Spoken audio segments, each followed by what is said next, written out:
মধ্যরাত্রে আনুমানিক রাত্র 12:30 নাগাদে একটা গোপন খবর আসে। তো গোপন খবর ভিত্তিতে বিএসএফ আমাদের সাথে যোগাযোগ করে। তো আমাদের থানার পুলিশ অফিসার্স, স্টাফস এবং 20 শালপুকুরের বিএসএফ অফিসার্স এবং প্রায় 20 জনের মতো বিএসএফ জওয়ান, তারা যৌথভাবে একটা রেড করা হয় বাঁশপুকুর এলাকায়। তো বাঁশপুকুর এলাকাতে সূত্রের ভিত্তিতে অভিজিৎ পালের বাড়িতে আমরা রেড করি। রেড করে তার ঘর থেকে এবং বাড়ির বিভিন্ন জায়গা থেকে গাঁজা লুকায়িত অবস্থায় ছিল, এগুলি আমরা উদ্ধার করি। উদ্ধার করে দেখলাম প্রায় 358 কেজি গাঁজা। তো অ্যাকর্ডিংলি গাঁজাগুলো সিজ করা হয় এবং বাড়ির যে মালিক অভিজিৎ পাল, ওকে গ্রেপ্তার করা হয়। গ্রেপ্তার করে থানায় নিয়ে আসা হয়।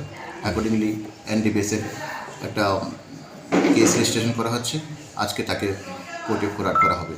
তা আমরা এই মাসে অন্যগুলো রেড করেছি, অনেক সাকসেস এসছে। আমরা আমাদের এই নেশা বিরোধী অভিযান কন্টিনিউ করতে থাকবো। কত টাকার গাঁজা হইব? 358 কেজি গাঁজার আনুমানিকগুলো প্রায় 1.5 কোটি টাকার উপরে হবে। এই জাতীয় অভিযানকে আপনারা আরও খবর পাইলে করবেন? অবশ্যই, এটা আমাদের করার ডিউটি এবং অবশ্যই আমরা করছি। হ্যাঁ, আমরা অনেক সিজ করেছি এবং কন্টিনিউ করতে থাকবো।